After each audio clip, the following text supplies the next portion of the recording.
অপূর্ণ স্বপ্নের গল্প। রিফাত নামের একটি ছেলে ছিল, খুব সাধারণ, কিন্তু তার ভালোবাসাটা ছিল অসাধারণ। সে বিথি নামের একটি মেয়েকে মন থেকে ভালোবাসত। বিথিকে নিয়ে সে ছোট্ট একটা সংসার করার স্বপ্ন দেখত।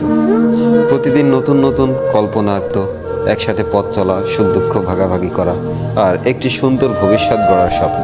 বিথিকে ঘিরে রিফাতের অনেক গল্প ছিল, অনেক আশা ছিল, কিন্তু জীবন সবসময় গল্পের মতো হয় না। একদিন বিথির জীবনে নতুন একজন মানুষ এলো, বিদেশে থাকা এক প্রবাসী যুবক। সময়ের সাথে সাথে বিথি দূরে সরে যেতে লাগলো। সে মানুষটি একসময় রিফাতের স্বপ্নের কেন্দ্র ছিল। সে ধীরে ধীরে স্মৃতির পাতায় পরিণত হলো।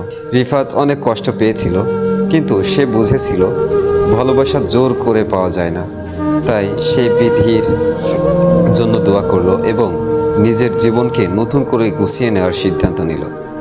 আজও মাঝে মধ্যে পুরনো স্মৃতিগুলো তাকে ছুঁয়ে যায়, কিন্তু সে জানে কিছু গল্প শেষ হয়ে গেলেও জীবনের গল্প থেমে থাকে না।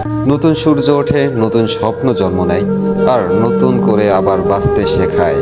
যে চলে যেতে চায় তাকে আটকে রাখা যায় না, কিন্তু যে কষ্টকে শক্তিতে পরিণত করে তার জীবনটা আসলে সুন্দর হয়ে যায়। সো গাইস, আমাদের গল্পটা যদি আপনাদের ভালো লেগে থাকে তাহলে অবশ্যই লাইক, কমেন্ট এবং সাবস্ক্রাইব করে দিন। আমাদের পাশে থাকবেন। ধন্যবাদ সবাইকে।